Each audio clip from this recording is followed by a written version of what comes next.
నమస్తే సార్. నమస్తే. మరి చూసుకున్నట్లయితే చాలా హడావిడిగా నడుస్తుంది సార్ ఎన్నికల ఫలితాలన్నవి. ఏమనిపిస్తుంది ఆంధ్రాలో? అంటే జగన్ గారే గెలుస్తారు ఖచ్చితంగా అని చెప్పి మీరు చెప్పడం జరిగింది లాస్ట్ టైం. అవును, నేను ఖచ్చితంగా నా విశ్లేషణలో నేను ఎందుకంటే గ్రౌండ్ రియాలిటీగా మామూలుగా ఊహించుకుని కాకుండా వెళ్ళి మా టీంతోటి అనేక మందిని కండక్టర్, ఆటో డ్రైవర్లు అవ్వచ్చు, బస్ కండక్టర్లు అవ్వచ్చు, అందరిని సంప్రదించి వాళ్ళ మనోభావాల్లో ఈ వాళ్ళ పిల్లలు యూనిఫామ్ వేసుకుని స్కూల్కి వెళ్తున్నారని గర్వంగా చెప్పుకున్న ఆయన, వీళ్ళకు ఆరోగ్యాలు బ్రహ్మాండంగా, మాకు ఆరోగ్య పథకాలు ఎక్కడికి వెళ్ళక్కర్లేదు, మా ఊర్లో ఉంటే అన్ని సచివాలయాలు అక్కడే ఉన్నాయి, అన్నీ మాకు మా అందుబాటులోకి ఒక మాట చెప్తే చాలు వాలంటీర్లు అన్నీ చేసి పెడుతున్నారు. ఇలా అంతా మాట్లాడిన మాటలు బట్టి బాగా సచివ పథకాలు బాగా పనిచేసినాయి, ఈ వాలంటీర్ వ్యవస్థ బాగా పనిచేసినాయి, అదే రక్షణ అన్నట్టు అందరూ చెప్పారు. మరి ఆఖరి నిమిషంలో ఎక్కడ తేడా జరిగిందని ఆలోచిస్తే ఒక్కటి కనపడుతుంది. వాళ్ళు చంద్రబాబు నేను తిట్టిన తర్వాత చంద్రబాబు నేను ఇస్తాను, అంతకన్నా ఎక్కువ ఇస్తాను అనే మాటలకి ప్రజలు నమ్మారనిపిస్తుంది. మేజర్గా భవిష్యత్తు ఇప్పుడు నాడు నేడు బళ్ళు బాగుపడటం, పేద పిల్లలు కూడా ఇంగ్లీష్ మీడియం చదువుకుని బ్రహ్మాండంగా వెళ్ళటం అది భవిష్యత్తు కాదమ్మా. ఆరోగ్య వైద్య విషయంలో ఏ గ్రామానికి వెళ్ళినా ఎక్కడ ఆసుపత్రి కేంద్రాలు ఉండటం అది డెవలప్మెంట్ కాదా? మొత్తం బీచ్ సముద్రపు ఒడ్డు మొత్తం పెద్ద తీరం మనకు కాదు. ఆ మూల నుంచి మూల దాకా గోపాలపట్నం కాడ నుంచి మచిలీపట్నం దాకా అన్ని రేవుల్లోనూ రేవు నిర్మాణాలు అన్నీ జరుగుతాయి. అవి డెవలప్మెంట్ కాదా? 270 ఉద్యోగాలు ఇచ్చింది డెవలప్మెంట్ కాదా? పర్ క్యాపిటల్ ఇన్కమ్లో 2వ స్థానంలో ఉన్నది డెవలప్మెంట్ కాదా? ఇవన్నీ ఉన్నాయి. కానీ ప్రజలు ఈ చదువుకున్న వాళ్ళు పట్టించుకుంటూ తప్పితే మిగతా వాళ్ళు పట్టించుకునేవి కాదు. సో వాళ్ళు ఏమంటే చదువుకున్న వాళ్ళు ఏంటంటే చంద్రబాబు ఏదో చేసేస్తాడు, చంద్రబాబు ఏం చేశాడయ్యా అని అడిగితే ఆన్సర్ లేదు. 14 ఏళ్ళు సీఎంగా ఉన్న చంద్రబాబు ఏం చేశాడు, ఆంధ్ర రాష్ట్రానికి ఏం చేశాడు అంటే సమాధానం లేదు. కానీ ఏదో చేసేస్తాడు, అక్కడ హైదరాబాద్ కట్టాడు, ఇక్కడ ఇంకేదో కట్టేస్తాడని ఈ కొంత జనాలు ప్లస్ కుల పిచ్చి, ఈ కుల గజ్జి పిచ్చి అంటే కూడా కుల గజ్జి, ఈ కుల గజ్జితోటి మోసేసుకుంటూ వాళ్ళు మోసేసుకుంటూ ఇది ప్రజలు భ్రమలోకి వెళ్ళిపోయారు, ప్రజలను భ్రమలోకి పెట్టేశారు. ఏదో అయిపోతుంది. ఏమైపోతుంది? ఆంధ్ర రాష్ట్రం బ్రహ్మాండంగా ఉంది, ఆంధ్ర రాష్ట్రం ఏమీ అడుగు తిట్టలేదు. కానీ వీళ్ళు ఇచ్చిన భ్రమ, వీళ్ళ పేపర్లు అన్నీ పెట్టి ఏదో అయిపోతుంది, కాపాడుకోవాలి, రాష్ట్రాన్ని కాపాడుకోవాలి అనే ఒక భ్రమను కల్పించారు. ఆ భ్రమకి ప్రజలు పడిపోయి ఇంకేదో ఎక్కువ ఇస్తారంటున్నాడు కదా, చూద్దామని. ప్లస్ పవన్ కళ్యాణ్ అడుక్కుంటాం, నన్ను ఒక్కసారైనా పంపించండి, ఈసారి నన్ను అసెంబ్లీకి పంపించండి అని అభ్యర్థిస్తున్నాను, చేతులెత్తి అర్థిస్తున్నాను, ఇవన్నీ మాటలు. ఈ చంద్రబాబు ఏమో నాది ఆఖరి ఎన్నికలు అంటాం. ఈ సింపతి గేమ్ కూడా అలా అంటే జగన్ గారు కూడా ప్రతిసారి ఎలక్షన్స్కి ముందు ఏదో ఒకటి చేసి ఒక రాయితో దెబ్బ కొట్టించుకోవడం, ఇలా సింపతి చేస్తూనే ఉన్నారు. ఆయన కొట్టించుకోలే రాయి. చంద్రబాబు పబ్లిక్ మీటింగ్లో అన్నాడు రాళ్లతోటి కొట్టాలని, ఆయన అన్న రెండో రోజు రాళ్లతోటి కొట్టారు. ఆయన చంద్రబాబు నిన్ను చంపితే దిక్కెవరు అన్నాడు. రేపు ఆ పని చేయించినా చంద్రబాబు ఎవరో వెళ్ళి హత్యా ప్రయత్నం చేసినా చంద్రబాబు ఒక నాయకుడిగా ఆ మాట అన్న కార్యకర్తల్లో ఊపు వస్తుంది కదా. సో ఆయన అనారబడి చేసి ఆయన చేయించుకోలే. జగన్ ఓపెన్గా అడిగాడు, నా పథకాలు మీ ఇంటికి చేరింది అంటే మీరు ఓట్లు వేయండి అన్నాడు. ఆ మాట బాగా పనిచేసింది. కానీ ఆఖరి నిమిషంలో మీ పథకాల కన్నా ఎక్కువ పథకాలు ఇస్తానంటున్న చంద్రబాబు వైపు టప్పని ముగ్గు చూపారనిపిస్తుంది. ప్లస్ ఈ సింపతి ఆడాళ్ళు, అయ్యో పాపం 40 ఏళ్ళు చంద్రబాబు రాజకీయాల్లో ఉన్నాడు చంద్రబాబు, పాపం ఆఖరిసారి ఇది పాపం అని ఆ పాపం చంద్రబాబు అనుకుంటాం. అయ్యో పోయినసారి ఓడిపోయాడు, ఈసారి బతిమాలుతాడుగా, అంత హీరో నన్ను ఒక్కసారి అసెంబ్లీకి పంపించాడు, బతిమాలుకుంటున్నాడు, అడుక్కుంటున్నాడు, పోనీ పాపం ఈసారి పంపిద్దామని ఆ సింపతి ఇవన్నీ కలిసి వచ్చి తీర్పు ప్రజలు నిర్ణయించుకున్నారు. చంద్రబాబు పోయినసారి దింపినప్పుడు ఎలా ఒకే ఘాటి మొత్తం దింపేశారు, ఇప్పుడు జగన్ కూడా అలాగే దింపేశారు. సార్ పవన్ కళ్యాణ్ గారు అసలు గెలవరు, ఈసారి ఎన్నికలు అయిపోయిన తర్వాత వెళ్ళి సినిమాలు చేసుకుంటారు, రాజకీయం వదిలేస్తారని మీరు చెప్పడం జరిగింది నా ఇంటర్వ్యూలోనే. మరి ఇప్పుడేమనుకుంటున్నారు, ఏం చేస్తారు అనుకుంటున్నారు? ఇప్పుడు ఇప్పటికి కూడా నేను ఆయన గెలవచ్చు కాక, కానీ ఈ టర్మ్లో గెలిచినాక అసెంబ్లీలోకి అడుగుపెట్ట మొదలెట్టినాకైనా పరిణతి చెందితే నేను ఎందుకన్నా ఆ మాట ఎందుకనంటే ఆయన రాజకీయ నాయకుడిగా మాట్లాడట్లేదు, రాజకీయ నాయకుడిగా ఒక చతురతతోటో పరిజ్ఞానంతో విశ్లేషణతో మాట్లాడలేదు. మామూలు ఒక వీళ్ళలాగాను కార్యకర్తలాగా తంతా పొడుస్తా, పాతాళాన్ని తొక్కుతా, కడ్రాయలతో పరిగెట్టిస్తా ఈ గుండాయిజం మాటలు మాట్లాడుతున్నారు. మీరు రాజకీయ నాయకుడిగా ఈ గుండాయిజం మాట్లాడి మిమ్మల్ని గుండాయిజం చేయడానికి ప్రజలు గెలిపిస్తారా? కనుక ఆ భాష ఆయన దగ్గర లేదు, ఆ విజ్ఞత లేదు, ఆయన పక్కన ఉండేవాళ్ళు కూడా సరైన సలహాలు ఇవ్వట్లేదు అని అందుకని ఆయన పనికిరాడు అన్నాను. ప్రజలు సింపతి మీద ఇచ్చారు. ఇప్పుడైనా ఆయన వ్యక్తిత్వానికి ఆయన నోటు ఆవేశం తప్పితే ఆలోచన లేకుండా మాట్లాడే తీరు, ఈ పాతాళం తొక్కుతా, గుండ్రలో తొక్కుతా, కండ్రాయంతో ఈ భాష కాకుండా ఒక డిగ్నిఫైడ్గా ఒక రాజకీయ నాయకుడిగా, ఒక పార్టీ అధ్యక్షుడిగా డిగ్రీగా మాట్లాడి ఈ టర్మ్లో అయినా అలవాటు చేసుకుంటే ఫ్యూచర్ ఉంటుంది. లేకపోతే పవన్ కళ్యాణ్ గారిని నెగిటివ్గా చూస్తున్నారు కాబట్టి నెగిటివ్ కొన్ని వర్డ్స్ అన్నవే కనిపిస్తున్నాయేమో, అంటే పాజిటివిటీ కూడా ఉందేమో.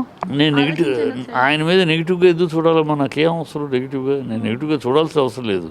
ఆయన ఆర్టిస్ట్గా సినిమా ఫీల్డ్లో సంబంధించిన వరకు ఆర్టిస్ట్గా నెంబర్ 1 స్టార్ హీరో. ఆయన నెగిటివ్గా చూడాల్సిన అవసరం రాజకీయాలు నాకు లేదు. నేనేమి వైసీపీ మెంబర్ని కూడా కాదు.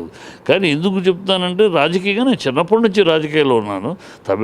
చిన్నప్పుడు చదువుకునే రోజుల్లో కాలేజీ రోజుల్లోనే ఇంటర్ కాలేజ్ స్టూడెంట్ సెక్రటరీగా పనిచేశాను.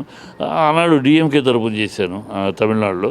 సో నా చిన్నప్పటి నుంచి రాజకీయాలు చూస్తున్నాను కనుక అనేక మంది రాజకీయ నాయకుల్ని, అనేక మంది సినిమా ఆర్టిస్టులు రాజకీయ నాయకుల్ని చూశాను. వాళ్ళతోటి చాలా సన్నిహితంగా తిరిగిన రోజులు ఉన్నాయి. కరుణానిధి గారు అంతటా ఆయనతోటి ఆయన సినిమాకి నేను పనిచేస్తున్నాను. తెలుగులో ఆయన చేసిన సినిమాకి నేను పనిచేస్తున్నాను. సో అలాగూ జయలలితో పనిచేశారు, రామారావు గారితో పనిచేశారు. సో ఇలాంటి సినిమాతో రాజకీయ నాయకులతోటి పనిచేస్తున్నాం కనుక వాళ్ళు ఎట్లా ప్రజల్లో ముందుకు వెళ్ళారు, ఏ హుందాతనంతో వెళ్ళారు, ఏ విషయ పరిజ్ఞానంతో మాట్లాడి ప్రజలు మెప్పులు పొందారు ఇవన్నీ చూశాను కనుక అలాంటి లక్షణాలు ఇంతటి లేకపోవడం వల్ల ఈ రాజకీయాలకు పనికిరాడు అన్నాను. ఈ ఎన్నికల్లో ప్రజలు అలాంటి తీర్పిస్తారని నేను అనుకున్నాను. కానీ ప్రజలు ఆయన మీద సింపతి చూపించారు. ఆయన ఎప్పుడైతే నాకు ఒక్కసారి అని పంపించండి అని అడిగాడు, అది ప్రజలు అయ్యో పాపం పోయినసారి ఒక్కసారి అడిగితే జగన్కి ఇవ్వలేదు ఆ ప్రభుత్వాన్ని, అలాగే ఒక్కసారి అడిగాడు పాపం అసెంబ్లీకి పంపిద్దాం, ఆ సింపతి పనిచేసింది. ఏమనిపిస్తుంది? ఒక 5 ఏళ్ళు రాష్ట్రానికి అంధకారం అనిపిస్తుంది అంతేమ్మా. ఖచ్చితంగా చంద్రబాబు ఏమీ చేయడమ్మా. 2014 దాకా ఆయన 2014 సంవత్సరాలు ముఖ్యమంత్రిగా చేసిన ఆయన రాష్ట్రానికి, ఆంధ్ర రాష్ట్రానికి ఏమీ చేయలే. కథలు కహానీలు తప్పితే ఈ ఆనాడు ఆయన ఉన్నప్పుడు కూడా 143 కేంద్ర పాలిత సంస్థలు వస్తే ఒక్క సంస్థని ఆంధ్రాకి ఇవ్వాల. తెలంగాణ చుట్టూ తిప్పాడు. అప్పుడు తెలంగాణ జీవితంగా తిప్పాడు. ఆనాడే వైజాగ్ రైల్వే జోన్కి రైల్వే లైన్లు భువనేశ్వర్లో కలుపుతుంటే ఈయనే ముఖ్యమంత్రి నోరు మూసి కూర్చున్నాడు. తర్వాత ఎర్రమనాయుడు తోటి ఆధ్వర్యంలో కమిటీ వేసింది ప్రభుత్వం, కొత్త రైల్వే జోన్లు ఐడెంటిఫై చేయమని. ఆనాడు ఆ కొత్తగా 7 ఐడెంటిఫై చేస్తే అందులో వైజాగ్ లేదు. అప్పుడు ఆయన ముఖ్యమంత్రి. కడప స్టీల్ ప్లాంట్కి లీగల్ చట్టపరమైన ఇబ్బందులు లేకుండా రా మెటీరియల్ సప్లై ఎట్లా అది చెప్పండి. ఎందుకంటే అక్కడ రా మెటీరియల్ లేదు. 20-30 కోట్లు వేల కోట్లు పెట్టిన తర్వాత అక్కడ రా మెటీరియల్ లేకపోతే వేస్ట్ అయిపోతుంది. కనుక అది ఇవ్వండి అంటే పదవి దిగేదాకా ఇవ్వాలి. సో ఇట్లా ఆయన దుగ్గిరాజుపట్నం ఇస్రో వద్దంది, అక్కడ మాకు డేంజర్ అని, మాకు ఇబ్బంది అని. ఎందుకంటే ఇస్రో మరి సైన్స్ దానికి సంబంధించింది రాకెట్ సంస్థ. అక్కడ మనం వాళ్ళు వద్దంటే ఎవడో నో లేదంటారు లేదు. సో వద్దన్నారు. అన్నప్పుడు ఆల్టర్నేటివ్ వేరే చూపించమంటే ఇంతవరకు ఆనాడు చంద్రబాబు చేయలేదు. సో చంద్రబాబు ఆంధ్రాని నెగ్లెక్ట్ చేశాడు తప్పితే ఆంధ్రాకి ఏమీ చేయలేదు, తెలంగాణకు చేశాడు. సో ఇప్పుడైనా ఏంటి ఆయన చేసేది ఏంటి? అమరావతి అన్నాడు. ఏం చేశాడు 5 ఏళ్ళు? అమరావతి సింగపూర్ సిటీ అన్నాడు, ఇప్పుడు కట్టిస్తాడో చూద్దాం. సింగపూర్ సిటీ అన్నాడు, అక్కడ ఎకరం 10 కోట్లు అవుద్ది అన్నాడు. దుబాయ్ షెట్టి హాస్పిటల్ కడతాడు, పెద్ద 7 స్టార్ హోటల్ కడతాడు అన్నాడు. అవన్నీ ఏమీ లేవు. వాళ్ళకి 50 ఎకరాలు 1600 ఎకరాలు ఇచ్చాడు. ఏమన్నా ఇప్పుడు మరి కట్టిస్తాడా? చంద్రబాబు మోడీతో కూర్చుని స్పెషల్ స్టేటస్ తెప్పిస్తాడా? రైల్వే జోను పూర్తి చేస్తాడా? ఇది చూద్దాం. ఏం చేయగలడు, ఏం చేస్తాడు? ఏమీ చేయడు. గతంలో ఏమీ చేయలేదు. ఇప్పుడు ఈ కహానీ చెప్తా. BJP Vizag steel plant national policy ఉంది కనుక మనం ఏం చేయలేము. అంటే మనం చూద్దాం సార్, అంటే చేస్తారా చేయరు. క్యాపిటల్ ఇస్తారు అనుకుంటున్నారా? ఇప్పుడు ఇప్పటికైనా పర్టికులర్ క్యాపిటల్ వస్తుందా ఆంధ్రప్రదేశ్కి? పర్టికులర్ క్యాపిటల్ ఈ ఊరిని చంద్రబాబు క్రియేట్ చేసిన ఒక ఇది తప్పితేనమ్మా. మన దేశంలో 7 రాష్ట్రాల్లో 2 క్యాపిటల్స్ ఉన్న రాష్ట్రాలు 7 ఉన్నాయి. ఒకటి కాదు. గుజరాత్, గాంధీనగర్, అహ్మదాబాద్ రెండు అంటే ఒకటి జ్యుడిషియల్ క్యాపిటల్, ఒకటి అడ్మినిస్ట్రేటివ్ క్యాపిటల్. ఇలాగ 8 కాశ్మీర్, ఇలా 8 రాష్ట్రాలు ఉన్నాయి. ఈ రెండు క్యాపిటల్స్ ఉన్నప్పుడు 3వ క్యాపిటల్ ఉండటానికి ఏముంది? పెద్ద విషయం కాదు. దాన్ని ఈయన ఒక హంగామా చేసి ఆయన మీడియాని పెట్టుకుని దాన్ని అలా చేసి క్యాపిటల్ సెక్రటేరియట్కి నువ్వు ఎన్నిసార్లు వెళ్తావమ్మా? జీవితంలో వెళ్ళావు సెక్రటేరియట్కి? మనాడు వెళ్ళాడు? ఎవరు? మనకేం పని? అది వెళ్ళేవాళ్ళు వెళ్తారు సెక్రటేరియట్కి. అది అక్కడ ఉంటే దగ్గర, ఇక్కడ ఉంటే దగ్గర. ఇవన్నీ సెక్రటరీ రోజు తిరిగే పని కాదు. ఉద్యోగస్తులు వెళ్తారు. ఉద్యోగులు ఎక్కడున్నా వెళ్తారు. వాళ్ళు వెళ్తారు. దాన్ని ఒక పెద్ద ఇష్యూ చేసి ఇప్పుడు 3 చోట్ల అంటే 3 మిగతా రాష్ట్రాలు 2 చోట్ల ఉంటే 2 రాష్ట్రాలు. ఇప్పుడు గుజరాత్ తీసుకుంటే గాంధీనగర్ ఎంత పవర్ఫుల్గా ఎదిగిందో అహ్మదాబాద్ అంత గొప్పగా ఎదిగింది. ఎందుకంటే అక్కడ 2 క్యాపిటల్స్ ఉన్నాయి. క్యాపిటల్ ఉన్న చోట ఎదుగుద్ది. అలాగే ఆంధ్రాలో 3 చోట్ల పెరిగితే ఒక కర్నూలు, ఒక వైజాగ్ ఎదిగినాయి అనుకోమ్మా. ఒక అమరావతి 3 చోట్లు, గుంటూరు అంటే 3 చోట్లు ఎదిగినంటే రాష్ట్రం ఫుల్గా డెవలప్ అయినట్టే కదా. ఇదేదో క్యాపిటల్ అంటే అక్కడ ఏదో తీసుకునే షాప్లో కొనుక్కొచ్చి పెట్టేది కాదు కదా. Capital means it goes on, ఒక డెవలప్ అవుతూ ఉంటుంది. ఒక 20 ఏళ్ల కాలంలో, ఒక 20-30 ఏళ్ల కాలంలో దానంతట అది విస్తరించుకుంటూ పెరుగుతూ ఉంటుంది. అది రెడీ చేసి రెడీమేడ్గా కట్టి తీసుకొచ్చి బొమ్మలు పెట్టడం కాదు కదా. ఆయన భ్రమ కల్పించాడు జనాలకి. ఆయన మీడియా ఉంది, 4 పత్రికలు, 2 పత్రికలు, 4 ఛానల్స్ ఆయనకి పంపు కొట్టడానికి, ఆయన వేచేయడం ఉన్నాయి. కొట్టించాడు, జనాలను ఒక భ్రమలోకి తీసుకెళ్ళాడు. కనుక అది ఇప్పుడు చూద్దాం. ఈ 5 ఏళ్ళు ఏం చేస్తాడో చూద్దాం. ఇప్పుడు జగన్ తోటి కాపురం ఎంతవరకు ఉంటుందో చూద్దాం. పవన్ తోటి కాపురం ఎంతవరకు ఉంటుందో చూద్దాం. పవన్కి డిప్యూటీ ప్రైమ్ మినిస్టర్ ఇస్తారా? లేదు పవన్ మనుషులేమో హోమ్ మినిస్టరే కావాలని అడుగుతున్నారు. హోమ్ మినిస్టర్ తీసుకుని జగన్ ఒక ఆట ఆడించాలని పవన్ కళ్యాణ్ ఆశ. ఈయనేమో హోమ్ మినిస్టర్ పవన్కి ఇస్తే తన కేసుల్ని కాపాడుకుంటారు, తన చేతిలో హోమ్ మినిస్టర్ ఉండాలి. So Pawan deputy prime minister చేస్తారా? డిప్యూటీ చీఫ్ మినిస్టర్ చేస్తారా? డిప్యూటీ చీఫ్ మినిస్టర్ చేసినాక ఆయన 19 మంది, 15 మంది, 16 మంది గెలుస్తున్నారు. సో డిప్యూటీ ఇంకా మినిస్ట్రీ అడుగుతాడు. 2-3 మినిస్ట్రీలు కావాలంటాడు. 2-3 మినిస్టర్ ఇస్తాడా? లేదు. గతంలో తెలుగుదేశం చంద్రబాబు గతంలో బీజేపీకి 2 సార్లు వాడుకొని ద్రోహం చేశాడు. అట్లాగే ఇప్పుడు వాడుకొని చంద్రబాబు పవన్ కళ్యాణ్ని ఎంత తొక్కుతాడు? పవన్ కళ్యాణ్ని ఎదగనివ్వడు. ఎందుకంటే ఎదిగితే దెబ్బతినేది తన కొడుకు. జూనియర్ ఎన్టీఆర్ దూరం పెట్టింది అందుకే తన కొడుకు కోసం. ఇవాళ పవన్ కళ్యాణ్ కనుక తను ఆ పదవి ఇచ్చి పైకి లేపితే తనకే ఎసరవుద్ది, తన కొడుకు అసలు గతి లేకుండా పోద్ది. కనుక పవన్ కళ్యాణ్ ఎట్లా నొక్కాలి, పవన్ కళ్యాణ్ ఎట్లా తప్పించాలి? ఆవేశపరుడు కనుక ఎక్కడ గిల్లితే ఈ ఆవేశం వచ్చి తూనా బుడ్డు అంటాడు. ఇట్లాంటి గేమ్ ప్లాన్ చంద్రబాబు చేస్తాడు. చూద్దాం. రాబోయే ఇళ్ళలకు కానీ పండగ కాదు, ముందు ముసల పడగ కానీ చూద్దాం. సార్ తెలంగాణ ఎన్నికల విషయానికి వస్తే సార్ బీజేపీ కాంగ్రెస్ 2 పోటీలో ఉండే సెంట్రల్కి.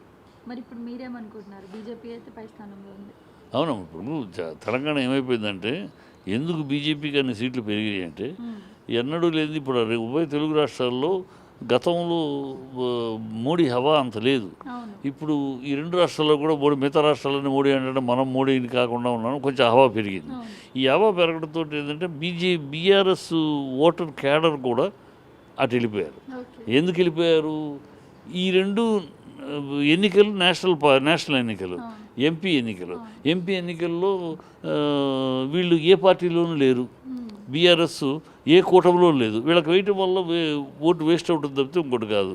మనం సో మోడీకా లేకపోతే కాంగ్రెస్ కూటమికా ఈ ఇద్దరిలో ఎవరికో ఒకరికి వేయాలి. ఢిల్లీ ఓట్లు కనుక వేయాలని లెక్కలో బీఆర్ఎస్ ఓట్లన్నీ కూడా అటు వెళ్ళిపోయాయి. కొన్ని బీజేపీకి వెళ్ళి, కొన్ని కాంగ్రెస్కి వెళ్ళి. ఎందుకంటే ఇక్కడ ఓటు వేస్ట్ చేసుకోరు కదా. మనం బీఆర్ఎస్కే ఓట్లు వేసుకుంటాం వల్ల ఇక్కడే ఉంటుంది. హైదరాబాద్లో ఉంటాయి ఆ ఓట్ల విలువ, ఢిల్లీ దాకా వెళ్ళవు కదా. వీళ్ళు ఏ పార్టీకి లేరు కదా. అందుకని ఆ ధ్యాసలో ప్రజలు ఇటు వేశారు.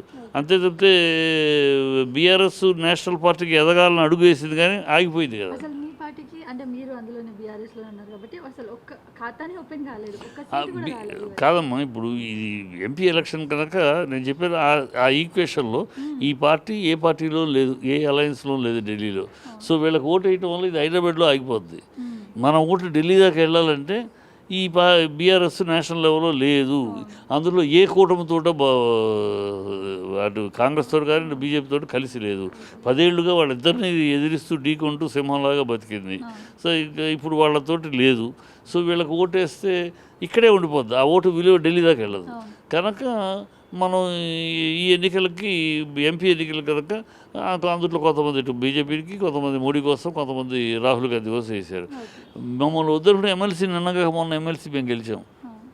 ఎవరి కాన్స్టిట్యున్సీ, రేవంత్ రెడ్డి కాన్స్టిట్యున్సీలో ఎమ్మెల్సీ మేము గెలిచాం. సో ప్రజలు ఆలోచన చేశారు. అందుకే ప్రజల వద్దకుని గౌరవించడం, ప్రజల విజ్ఞతని మెచ్చుకోవడం చేయాలి. Thank you sir. Okay, subscribe చేయండి. subscribe to Please do subscribe to please like, share and subscribe to top Telugu TV. Top Telugu TV. Top Telugu TV. Top Telugu TV.